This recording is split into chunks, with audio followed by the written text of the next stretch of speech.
voted group of fans you are. A lot of authors wouldn't have had a crowd tonight, but give yourselves a round of applause.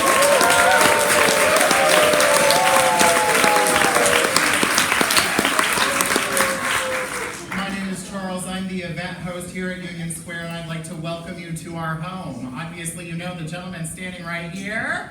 He is our discussion partner tonight. He is the New York Times best-selling author of the Demon Cycle series, which has sold more than 2.5 million copies around the world. His novels, that's right.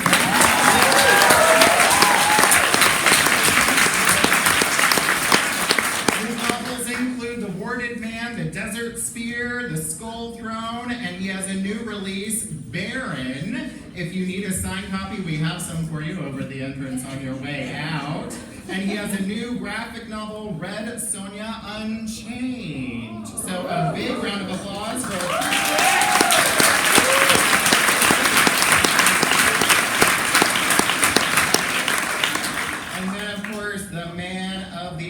He is the #1 New York Times best-selling author of Red Rising,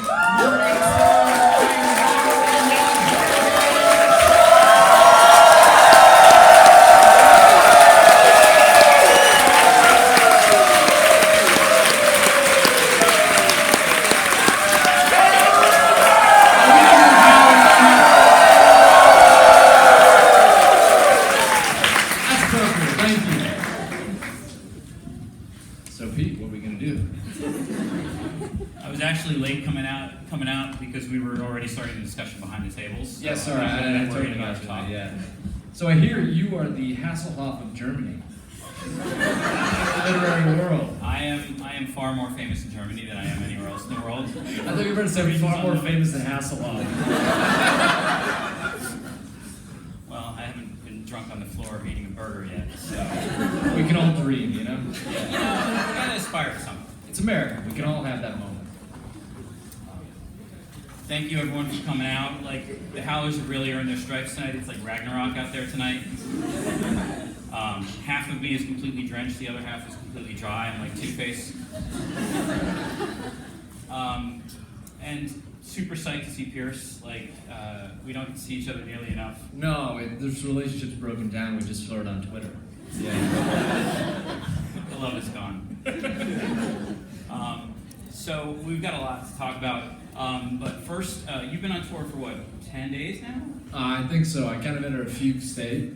Yeah, you know, they all kind of blend together, and I'm pretty bad, and I think the publicists are a little frustrated sometimes. Sorry, because I look at what's one thing ahead of me on the schedule, so I'm kind of like the horse with blinders on. No, we all so do. I'm excited to have an event tonight. Yeah, I know about it 20 minutes ago. What? Kidding. How is your packed food? Like how many days can you get out of a carry-on and a personal item? I pretty much only like 2 pairs of jeans. Do you check luggage? Yeah, I check luggage, yeah. I know, it's bold. But it's a good way to get to know your driver. Just make sure who's driving, you know? Yeah, 'cause sometimes you don't know. It's kind of interesting. I don't trust the checking. When you're traveling so much, like, there's always the chance that you're gonna miss a flight, and you're gonna get a sudden change, and so like, I have my bags with me at all times. I can get 12 days out of a carry-on. You are a far more responsible human being than I am, because you also make outlines, and these still are foreign to me. So we can segue right into I'm just trying to pivot, you know? I don't want them to know me too well, like, so which luggage place are you at? I didn't ask you boxers or briefs, like, neither. Any more? I'm good. It's more than I needed to know.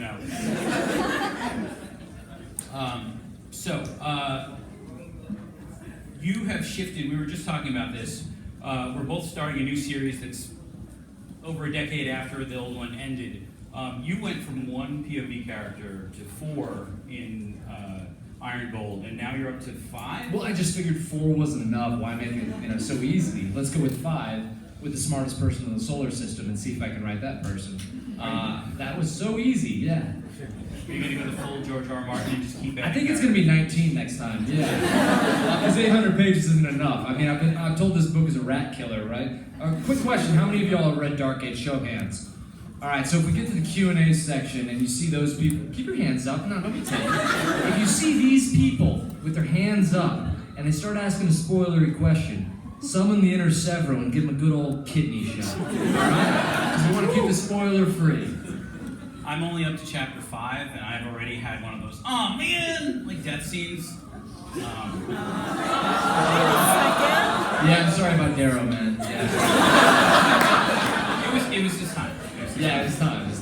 That mosquito bite, malaria doesn't get enough. I mean, the dissemination of technology in sci-fi, I think, is way too broad. I think it's really hard to get goods to the front, so the anti-malarial medications. Yeah, I didn't expect them to die from a mosquito bite either, but I thought, let's make some realism. I watched one too many Cormac McCarthy movies. We planned for literally everything else. Yeah. Well, the mosquitoes in the Red Rising world are the size of pelicans. It's like Minnesota. Yeah, no, don't worry about it. So you don't outline. Well, okay. You've been trying. I try real hard. So for Dark Age, I came up with a 30-page outline. The broader points I stuck to, but I think that it's very difficult because these are POV books, right? They're first-person perspective. And the reason I like that for Red Rising is because when I first sat down to write it, I tried third person and it just didn't pop for me. And then I tried first person, and it was about the immediacy. It was sort of that tunnel vision that you had when you're in Darrow's POV. Plus, it was the ability to use his method of speech, which is very different. I mean, that's not how I normally write. So Darrow's way of talking is not how I write. It would make very complicated emails if I was like that, rage stats. But I think that, making it that, keeping your nose to the ground like that makes it very interesting. And it is almost contradictory then to make an outline, because an outline is too omniscient, too omnipotent. Instead, then the characters are obeying the outline, obeying the plot, and the plot is deciding for the characters as opposed to that unpredictable nature of when the characters are deciding the plot. So part of the way to really understand that is, if we're thinking about how I'm writing through something, and say it's on Darrow's POV, then I'm almost not even thinking about what the secondary characters are doing, or more importantly, what his enemies are doing. And that then makes a book that is completely stacked with reactionary characters, which is uninteresting. Because if I'm going to the effort of saying these characters, these villains, are the apex of humanity, they are intelligent, they are experienced, well, then they're not necessarily reacting to the main character, are they? They're planning ahead. So what I'm doing is, when I write these scenes, and I get to a moment where I think, oh, okay, but what would the Jackal be doing now? What would Atalante be doing now? What would the Sovereign be doing at this point? And then I almost sort of unwind it. So I get to that point and I'm like, this is too easy for Darrow. And that's why first drafts are fun for me, because it's sort of this blitzkrieg, and then I get to a point where I realize it's too easy, and then I backtrack and start planting all the seeds, and start seeing what the secondary and tertiary characters are doing to affect the main character and the overall plot. So it's almost like my first drafts take me nine months usually, about probably 4 times longer than the rest of 3 drafts combined do, because I'm relayering as I go. So I'll get to a point and then backtrack because I'm not planning, but it makes it more exciting. It makes it more kinetic, I feel. See, so it's just 2 ways of getting to the same place then, because what you're essentially saying is that your first draft is your outline. Yeah.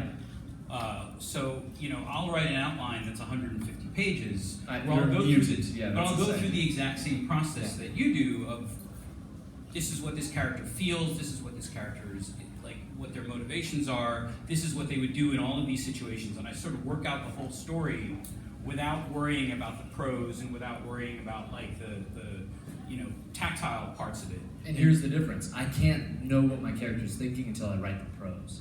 So until I'm actually in their head writing it, almost like, because it's like a journal, right? It's almost like this live action diary. And so I don't know what my character's thinking. I can't sink into it as much as you can in an outline. And I think that's because until I'm really pacing it out, until I'm getting into the emotion, until I'm caring about it, I don't know. And so it is this 2 ways to get to the same place. And it is really an outline because the first draft is about, for me, is hammering out the plot points of the main character. Second draft is about getting the thematic resonance of the main character, the themes throughout, plus their internal circularity of logic, right? Making all the themes connect to the action. Third draft is then secondary characters. Fourth draft is overall themes.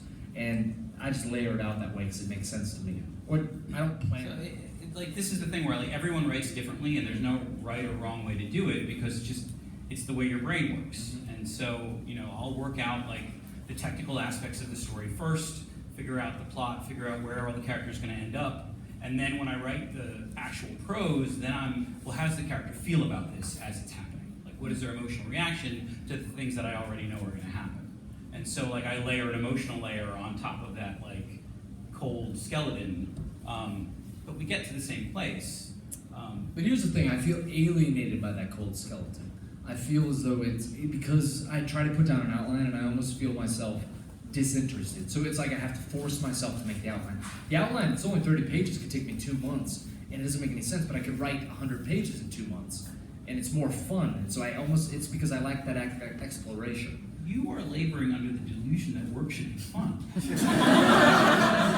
I've been told that before. It doesn't end up being fun, it ends up being excruciating. But writing is my job. I'm at work. Like I'm not here to have fun. Well, I have many years yet to be disillusioned. Hopefully soon. God, think how dark the books will be then. No one will survive. Except for Sophocles, because he can't kill the fox. I just think I have my fun in that outlining stage when I'm coming up with all that stuff. But then like that next section is it's more work and less fun, but I think that it gets me to a place where I'm satisfied with the work. You still have some joy in your life. I'm not here to take that from you. I know your career is foundering. Maybe when you stop having fun, it'll pick up. Maybe. So let's talk about the book a little bit. Okay. Things are a mess going into Dark Age. Why do you say that? I mean, they have them right where they want them. It seemed like Darrow's made so many good decisions up to this point. Do you feel like entering into Dark Age? We won't talk about what happens in Dark Age. Do you feel like entering into Dark Age, it was worth it for Darrow? Do you feel like the solar system is a better place after the Rising than it was before? Do you think EO would be proud? God, it's so complicated because when you say EO would be proud, so I wrote the books and then my friends gave me a dog and named EO. So now when I'm going through Darrow's perspective, like I love EO and I'm like, I do too. Fortunately, in a far different way. No, but I think it's the same thing of like, I look at it this way in a metaphor. If you are starting to reorganize your house during spring cleaning and you stop halfway, that's going to be a pretty shitty house, right? You got to finish the task. The problem is Darrow made all his decisions in Iron Gold because he thought he could finish the task in one blow. And I think that was that was the misperception that he had. Because think about it, for 10 years he has been a war god. He is literally to 8 billion people the Messiah. And that does not brook a lack of confidence. If anything, he has been the point of the spear. He has been, or the tip of the spear. He has led the rebellion, led the physical conflict. And then he sees jumped up people who have not been a part of the conflict giving him orders back home, who have a misinterpretation of the enemy, not understanding the enemy's resolve. But I think that that's something that is symptomatic with the civilians leading the military. I think civilians should lead the military. I think it's one of the benefits of our system in the United States. And it's how the Roman Republic broke down. And Darrow is simply in Iron Gold making decisions because he wants to get the life that he was promised. He wants to be a father. He wants to be a husband. And he thinks that by virtuosity of arms, he can do that. And unfortunately, he's proven wrong, but he doesn't actually fail if you look at Iron Gold. He still gets his mark, right? But the problem was he was fooled. And Darrow, if you look at it, has never been great with long-term strategy. He's tactics. He's always been tactics, but strategy wins wars, tactics wins battles.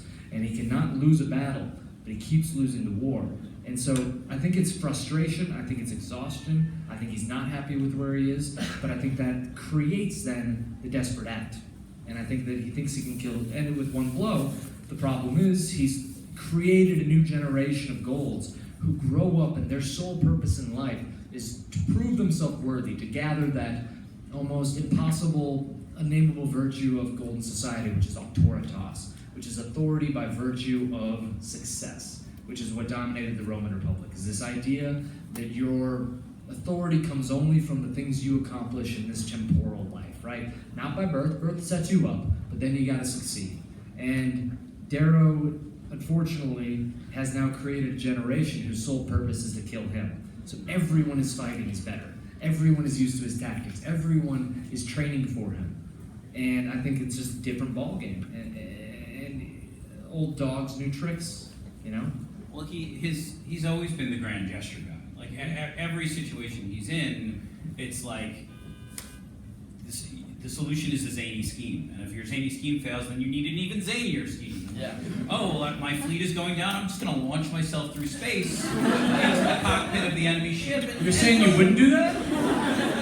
It works. I never heard Red Rising described as zany before. Oddly, it fits. No, it is. It's true It because. takes the superhero approach of hit it till it breaks. And many reasons that's why I decided to write this trilogy is because the first 3 books were about those zany schemes. It's about the archetypes we know. That plucky rebellion, as plucky as Severo taking scalps and tongues can be. But, like, literally, this is the only rebellion I think I've ever seen which castrates them, and they're still the good guys. Like, you know what I mean? They're violent and horrifying people, but we all view them as good guys, right? It's because they're embracing the archetypes we all know and love. The entire point of me writing this trilogy is about indicting that. Not saying it's wrong, because I think that it's wrong when you do a follow-up trilogy and then you undermine the successes, undermine the sacrifices, undermine the deaths and the hardships of the first one, and then dilute it and say that doesn't matter because now we have new characters and new events. That's not what I'm trying to do. The entire point of this trilogy is to assess, look at, and challenge the thesis of the Rising, and challenge that zaniness, that pluckiness. All those things used to work. They don't work now. But does the same thesis stand? That marginalized people can make a difference. And so that's why, Iron Gold, there is no antagonist. The only antagonist is Darrow. From all 3 perspectives besides Darrow's, and even Darrow's perspective, he's the main antagonist. That's why it's a frustrating book. It's why it's a disillusioning book. Because it's basically positing a thesis of like, was this all fucking wrong? Right? But the question is then, and the proof in the pudding will be, if these other 3, how these other 3 characters react. Do they come to Darrow's side? Do they find their own path, the Rising was correct? Do they become enemies of Darrow? Does Darrow abandon the idea of a dream of Io? Does he abandon the thesis? And if he does that, then the thesis was wrong because it can't stand up to scrutiny. And in our own world, I think the benefit of living in a country like America is you've seen that thesis challenged. You've seen our system of governance challenged. We're seeing it challenged. And the point of this series is, does it stand up? And if it does, then it's the right thesis. And so that's kind of why I wrote this series. That's what I want. We still don't know if he was proud. So building on that, we talked about this a little bit at Comic-Con last year. In Iron Gold, Lyria was in some ways like a frustrating character to read because she's the only one that doesn't have agency. All of the other characters are like giant killing machines, and she's the helpless one. But also think of it like this. All the other characters are just shitting on her. I'm not saying that like in a funny way. They're literally, she's just taking it from all the other characters you're like interested about, right? Everything they've done fucks her life up. And that's the point of it, right? Yeah. She shows you parts of the world that you could never see through the privileged eyes of the Golds. Yeah. And she shows that the broken chains serve the Reds no better than the pole chains. Unbroken. Glad you thought that went through. It sounded really good when I said I know. I felt it too. But the idea is, like, she shows us, like, why the Rising failed in some ways. Yeah. Why it failed the people that it was there to help in the first place. Can you tell us a little bit of where she's going in this next book, without giving anything away? That's a great question. Without giving anything away, no. No, it is a good question because Lyria can be read in many different ways, and with as interactive as this fan base is, I have people who are frustrated at Lyria, who are annoyed and want to skip to Darrow's chapters, and other people who find some sort of connection to her because they feel like they embody her, or that she embodies their lives and their experiences. But think of it this way: if If, for instance, I gave you all POVs, Severo, Victra, Mustang, and Darrow in the series, doesn't that then contradict the whole thesis of the series, which is about marginalized people mattering? And instead, you're just giving you the Titans who are stepping on everything and damn the casualties, damn the collateral damage. Lyra is the collateral damage, so instead it's about how does she discover agency? And that's the second book. Yeah, and that's what I'm really excited to read. So And how does she? Well, you have to read. About my book. Same site. Yeah. So you were talking a little bit about Roman history there.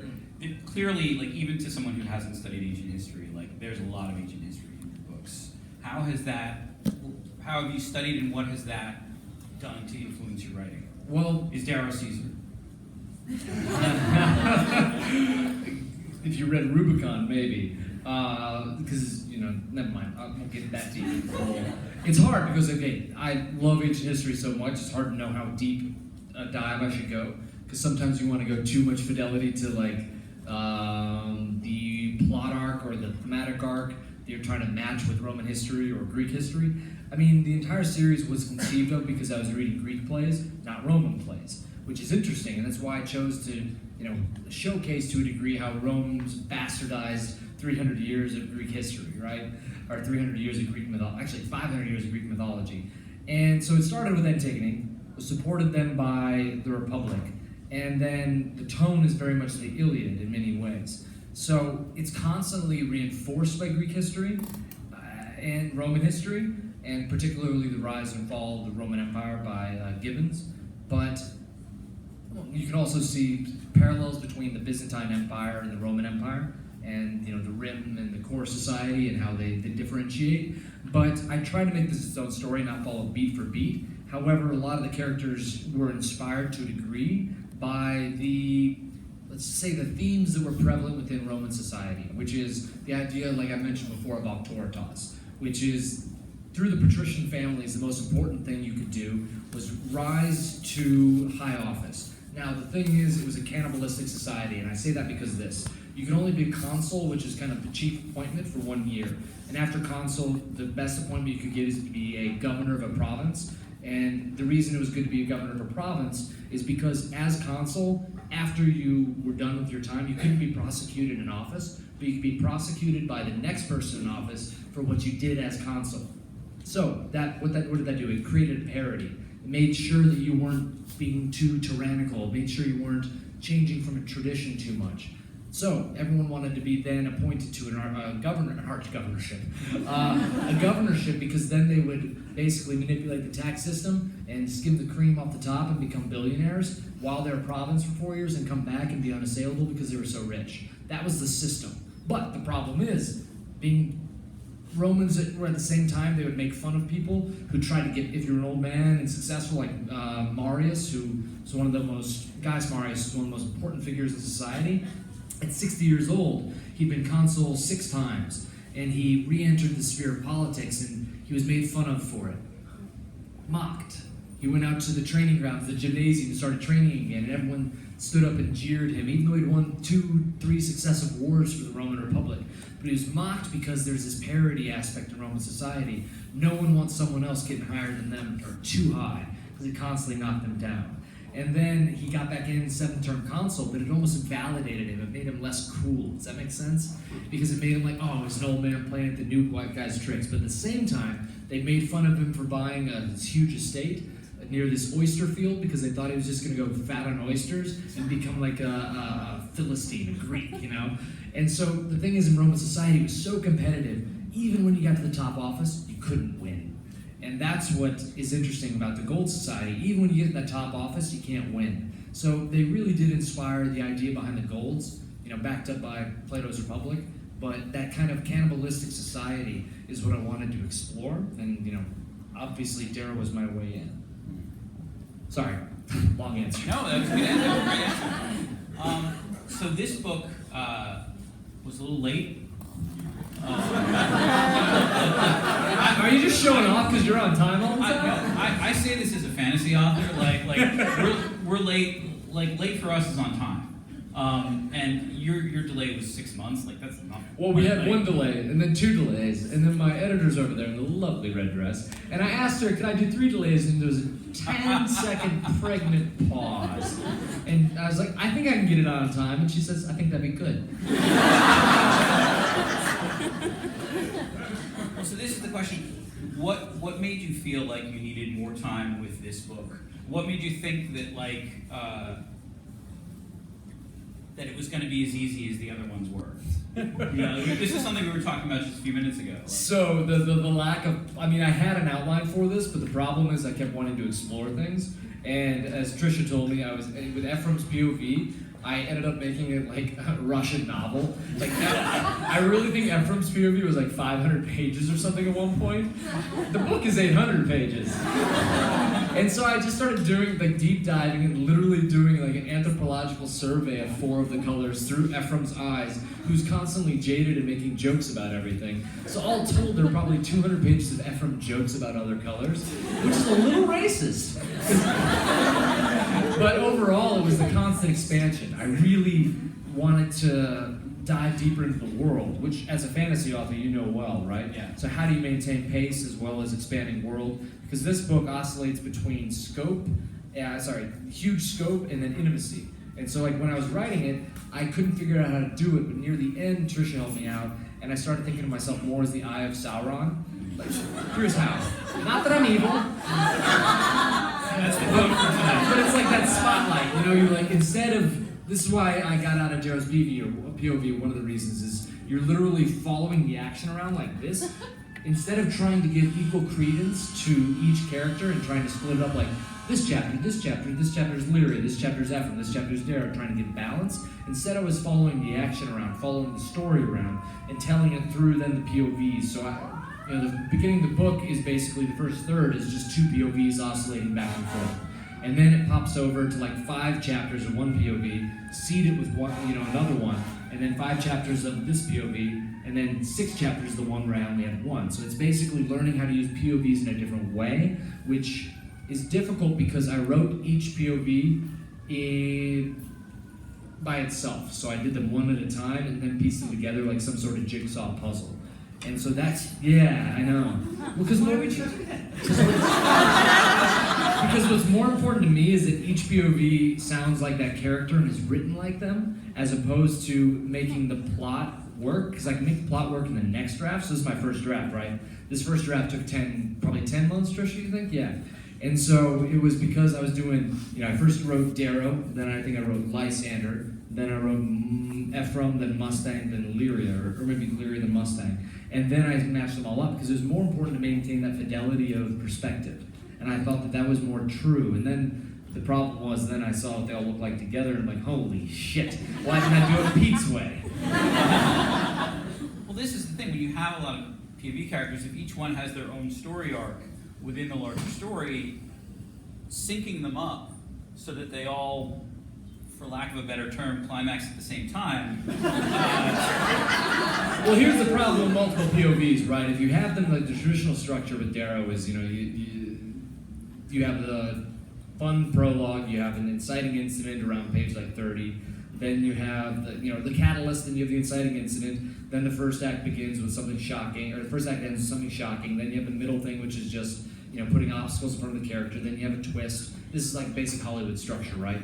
Then you have the third act, kind of all's lost moment, then you have the climax, then you have the denouement, and well, with Darrow you have like a slaughter at the end, But that's a predictable structure. The problem is with 4 POVs or 5 POVs, you can't do that at the same time, because then you have 5 POVs climaxing within 30 pages. Now that sounds like a lot of fun to me. But the problem is that makes for a very uneven book, and this isn't a thriller where you're just reading for that ending, How you're speed reading and skimming until you get to that real twist because that's the only thing that counts. So more important to me is figuring out how do you balance it. But here's the problem. With any plot, the way I try to write books is I think there's 3 arcs that matter. I think there is the action kinetic arc, the physical arc, which is the battles, physical conflicts, the enemies. I think there's the internal arc, which is basically how the character feels, their highs and lows. And then there's the thematic arc, which is basically what's the point of the book? What's the circularity of themes? What's being proven? And you're weaving that with one character, right? But when you have 5 characters, you're technically weaving 15 arcs. And I think that having them, then spacing them out, and that's based all on feel, so you have to make them all timed right so that you have many climaxes along the way, because you want the whole thing to be enjoyable, right? And I think that takes a lot more time than I thought it would, and a lot more practice, if you know what I mean. Man out there. He's checking the time. It's a good time to start asking questions. Hey Pete, have we climaxed yet? I need a cigarette. Okay, we're going to take questions from the audience. Please raise your hand. I will call on you. Wait for the microphone to come to you before you ask your question. No spoilers. Go. Right here. You were supposed to ask my Twitter question. Who hurt you? I was. Who hurt me? It's the same question my mom asked.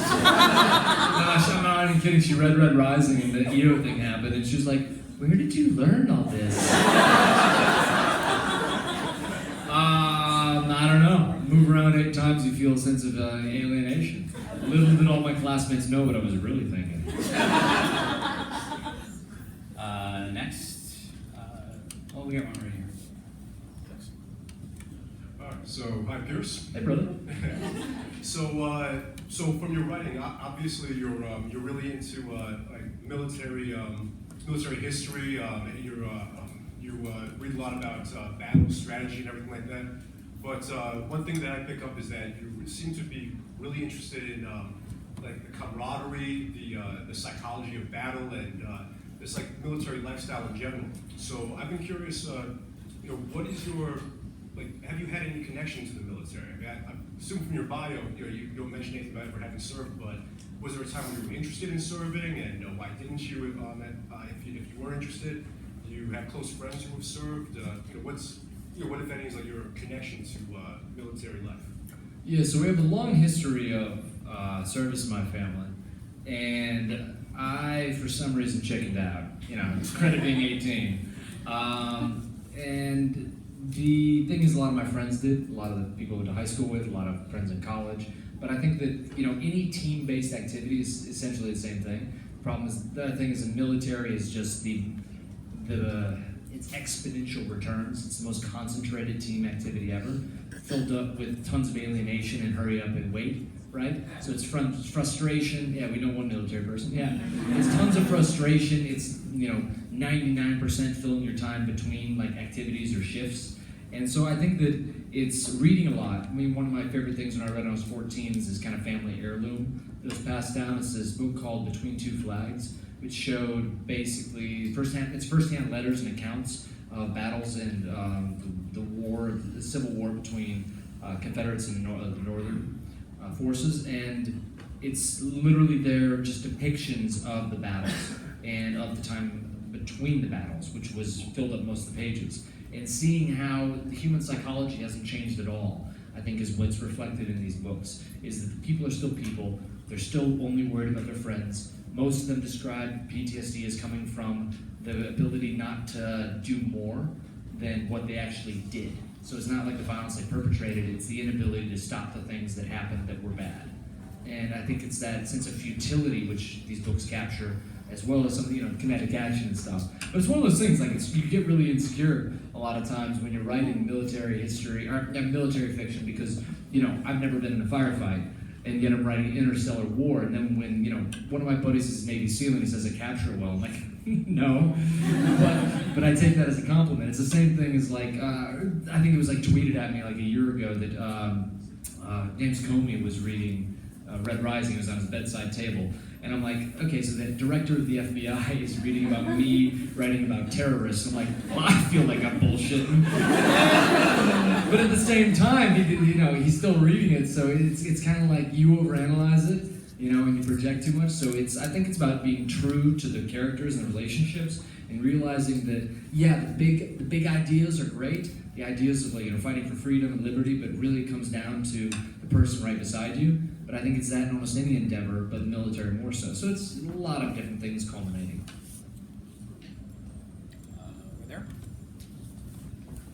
Pierce, how do you view the fandom's general dislike of Lysander? Well, I would hope that they were just like an inborn racist, you know, because he is. No, he's a product of his culture. The problem is he's like a noble racist, which is a tricky thing, right? Because often we idolize these people in history, and we have. If you look at a lot of the people in history, I mean, Genghis Khan we idolize now, but he was a mass murderer, right? Alexander the Great killed millions of people. We worship the wrong people. We worship the murderers in history. The thing is, now we're in Lysander's POV, and it's easier to hate him. If we were on third person with Lysander, I guarantee you 90% of the people would like him. If we only saw him through Darrow's perspective, people liked him, because people liked him as a kid. This is how it works, because now we see the rationalization, we also see the privilege he comes from, we also see how hard his childhood was, which makes him relatable to a degree, but also he's a bastard because he really does think that humans, he has a superiority complex, which he is smarter than everyone else. He is more gifted than everyone, but he presumes that dictates that he's more human than them, which is the fatal flaw. Because humanity isn't derived from intelligence or skill sets, it's derived from you having sentience. And that's something he doesn't understand yet. And it makes sense that people would dislike him, I would hope so. In fact, I'd be more concerned if people liked him. That said, he is a very fun character to write, who I don't think is wrong based on his upbringing. I just think his upbringing was so fucked up he can't escape it. So the question is, can he? Over there? I'll get to people in the back afterwards. Hi. Okay. So you mentioned Greek, classics. Was there, and then the Greeks created theater. Was there any piece of theater that has inspired you over the last couple of years, or anything that has moved you in a certain way? No. Yeah, I mean, there's all sorts of things. I think it's, I live in LA, and our source of theater is a little bit depleted compared to New York's. So I think that most of my inspiration still comes from books, not theater. I also often fall asleep in theater, but I do oddly like opera. I know, it's crazy because I love opera for the first 40 minutes, then I nap for the next 30. Then by intermission, I come back and I have a shot of whatever's at the bar. Usually it's during winter time, so I get a hot toddy. And I come back and I'm like, I love the second half, you know? But I'm not kidding, I've probably seen 15 operas, and I fall asleep in every single one, but I love going. But it's literally being able to drift into Tristan and Isolde and play with the themes, because Red Rising is about scope and sound and noise and fury, right? And what's more furious than opera? What's more demonstration of the volume of human emotions than opera? I think sometimes for me, plays are a little too cute, and so they don't inspire me as much. I enjoy them, I can enjoy them, but I don't take ideas from them as much. That said, I did see King Lear done by the Shakespeare Company with Ian McKellen 4 years ago in Malibu at the Getty Villa, so it was all Greek surroundings, and it was awesome. I mean, the only thing that was a little weird was Ian McKellen nude in the Pacific Ocean right there. I mean, it challenged my preconceptions of Gandalf. You always take a wizard's staff! Over there? Yeah. If we're going to talk about Lysander, I do have to ask, do you have a favorite poem? I do. Great question. You've seen someone murder some people. I love the Rudyard Kipling poem, "Cities, Thrones, and Power Stand in Time's Eye." I think that's beautiful. I also love the Annabel Lee by Edgar Allan Poe. I think it's one of the most beautiful things. Edgar Allan Poe's wife died when she was very young. Actually, he married her when she was very young too.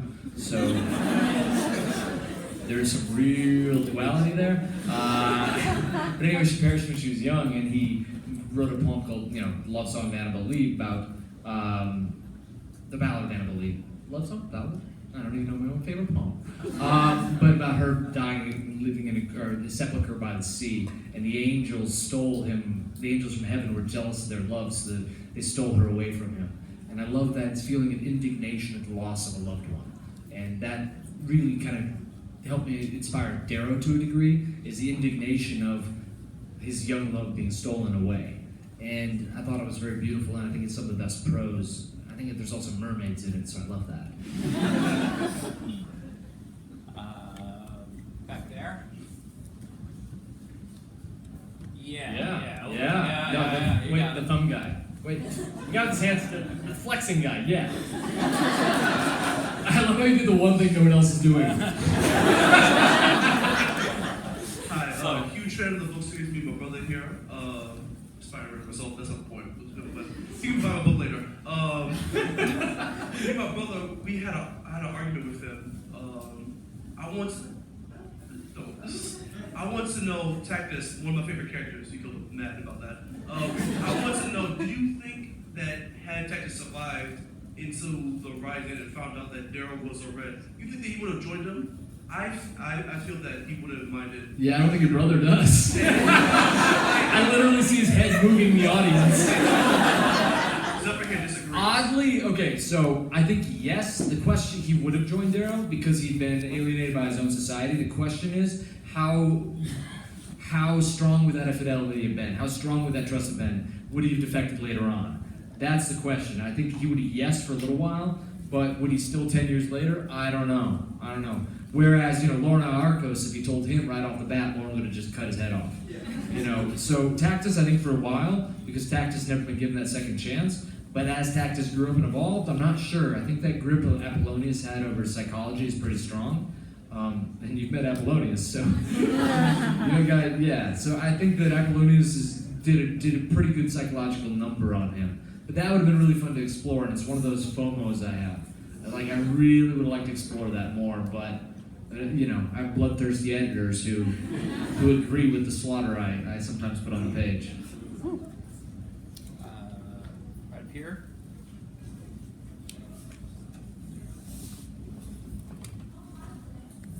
Who inspired Victor for you?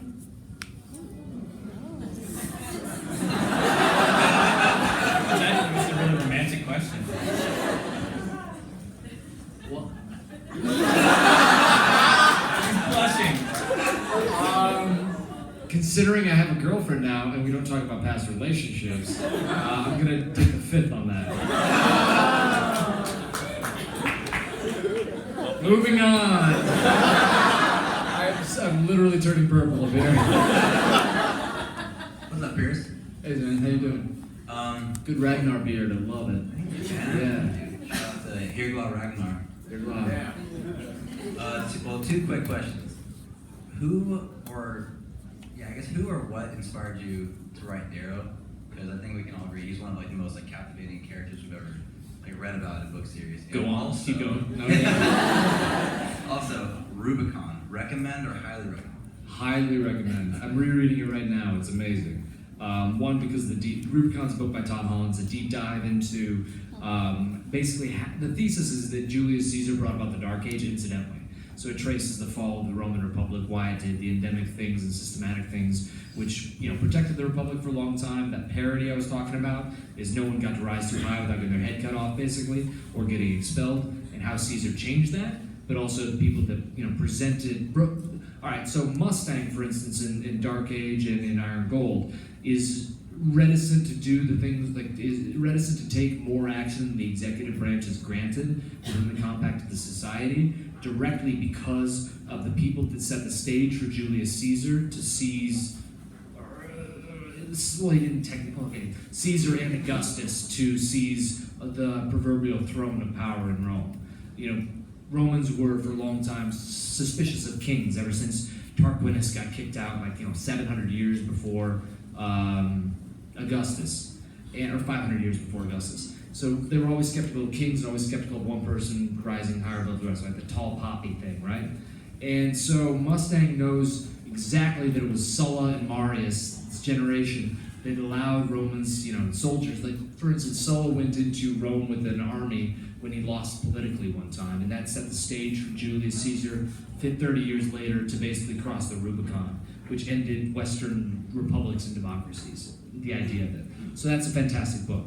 What was the other question? Who or what inspired you to write Darrow? Darrow was built up because of pent-up frustration with, you guys all know the scene in a movie where the main character, the protagonist, and the villain are dueling, and the villain loses because the villain loses and then falls down and is beaten, and then the main character turns their back on them, and then the villain lunges up, and then the main character kills them, right? That's done to keep the moral slate clean, because that's what Hollywood needs of its heroes. I think that's what the mass market needs of its heroes, is that they want the villain to die. We need that catharsis, but at the same time, we need to make the main character not a reptile, not cruel. And my concept was, well, that's denying reality, and it's also not challenging anyone. So the first thought was basically, how do I make a character who kills the villain when they're on the ground? Who basically perpetrates evils in the name of good and then struggles with that. And so I wanted to create a villain who was the antithesis of everyone I'd seen. You know, when Bond always kills the villain but never is blamed for it. You know, I wanted the cold-blooded assassin who has a good reason, and I wanted the audience to struggle with it and to see whether or not we still like the guy. And so everything else, all his personality, the EO stuff, that's based on Antigone. So EO came first, then there was Darrow, because EO is the foundation of Red Rising, is that emotion behind it, is Antigone, 2,500-year-old story about a girl defying the cold power of authority, and who does she leave behind? How does someone come to terms with the person they love more than anything in the world, loving something more than them, loving an idea more than they love them? And I've been in relationships where someone has liked something or loved something more than they loved me, and that dissonance is shocking. It rocks your world. And I was coming out of a relationship like that, so I funneled a lot of that into Darrow, combined with the idea I just told you about. So it really began more thematically than in terms of the world coming first. So first there was EO, then there was Darrow, then there was his character, then there was you pull the feet on Mars. And that's literally the pacing that it came with. Then the whole world came later. Plato's Republic I applied later on. Good question. Right there. Hey, so speaking of Darrow. I'm glad they let you off the claw drill for a little while.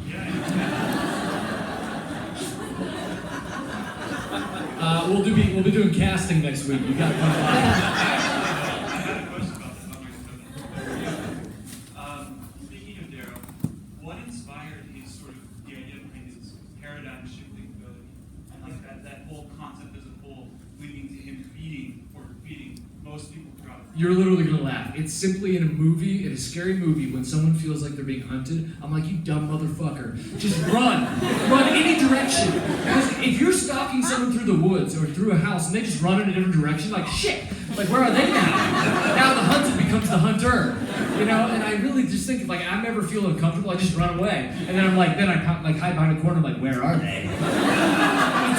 It's just that emotion. It's like, do something. And so Darrow always just does something. It's not always right, but he's always doing it. So there was no underlying psychology or any science behind it. I mean, I'd like to pretend that I'm a genius.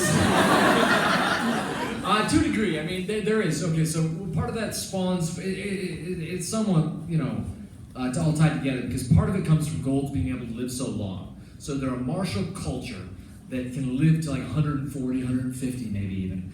And because of that, they can live in such splendor, but they also value the deeds you can accomplish in this life. They also value putting themselves in harm's way.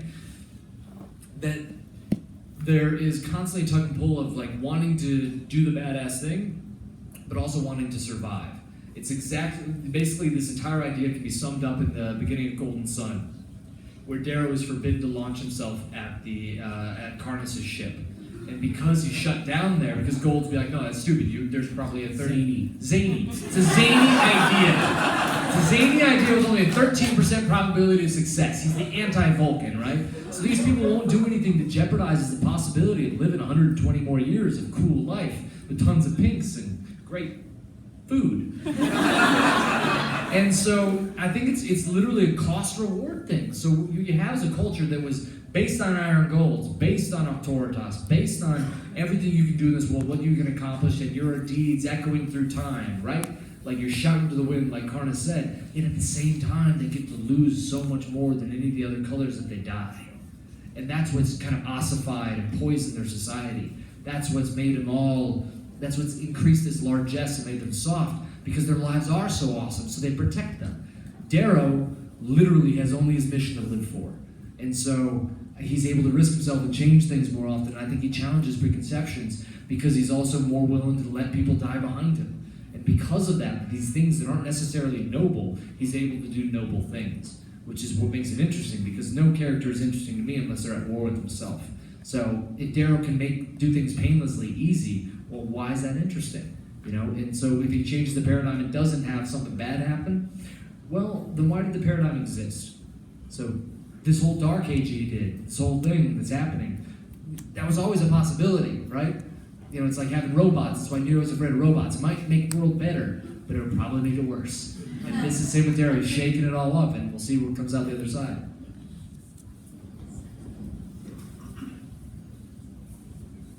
So I was going to ask, considering the books are written in first person, and Mustang was inspired by your mother, was it ever weird writing sexual or romantic? You had to do it. You had to do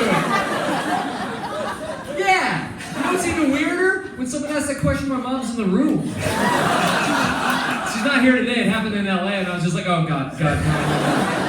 I mean, okay, so Mustang was not like, she was inspired by my mother simply because her intellectual scope, but it was also like two things are about Mustang that remind me of my mom. It's her intelligence, but also a combination of intelligence, that incisive, like, you know, razor sharp wit, but also her humanity.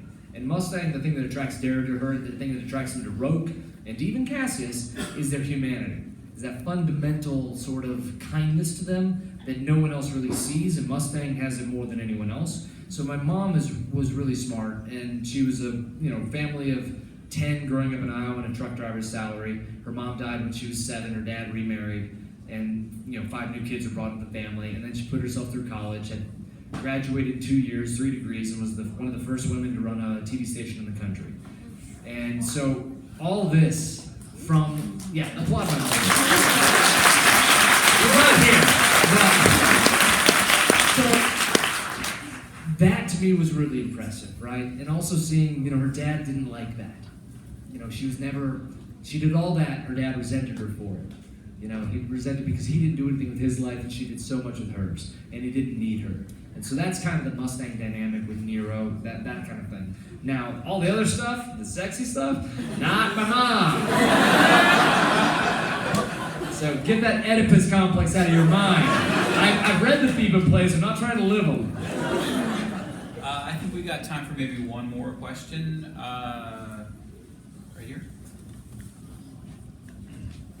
Okay, so it's been bothering me since I've read the first book, and I know you describe what a razor looks like and like kind of how it moves and stuff, but throughout the book series, I've imagined it as like the metal guy from Terminator, but also like a snake spinal cord sort of thing. I don't know what it is. Have you ever seen an Indian urumi? Well, I can't believe that's the case. An Indian urumi is an 11th century Indian fighting weapon. Naturally, Indian, of course, the subcontinent. It basically looks like a detached. Oh, she already Googled it, man. Wait, what's your internet provider? It's different for each one. So, obviously there's a hostile on the rim, and in the core it's very different. But basically imagine a semi-solid blade that can wrap around, that looks almost like a snake, but thinner, right? The Rumi's not exactly it, so don't take that as canon. But it's a semi-solid thing that can wrap around your arm. Some of them are thinner, some of them are thicker. But they can all get hard. And well, not all. It happens to everyone sometimes. So Darrow's has a little curve like this. I'm sorry, it's a gift that just keeps on giving. All right, so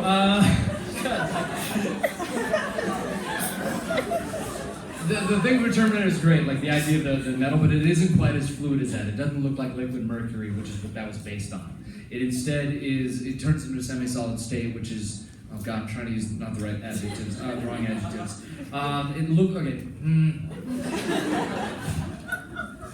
So it's It looks like an albino serpent.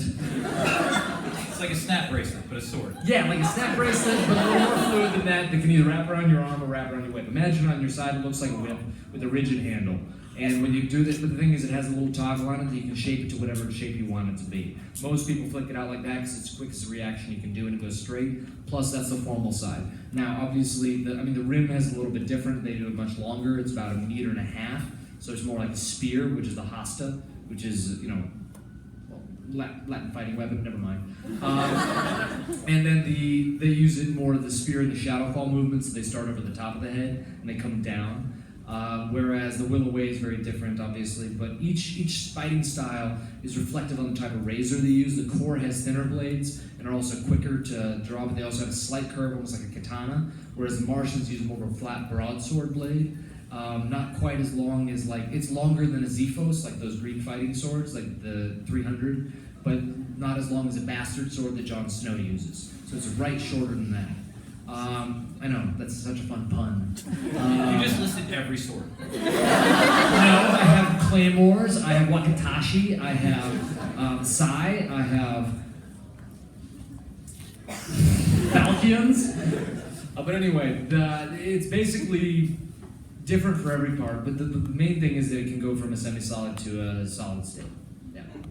And hopefully soon you'll see a physical representation of it. No, don't be pervy about that part. You'll see hopefully soon. Okay. Moving on. Man, this is a minefield. A minefield.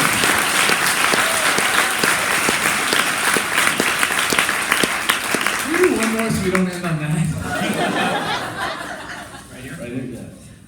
Cool shirt. I Yeah. have a very loud voice, it's fine. Go for it. What's going on with the TV show?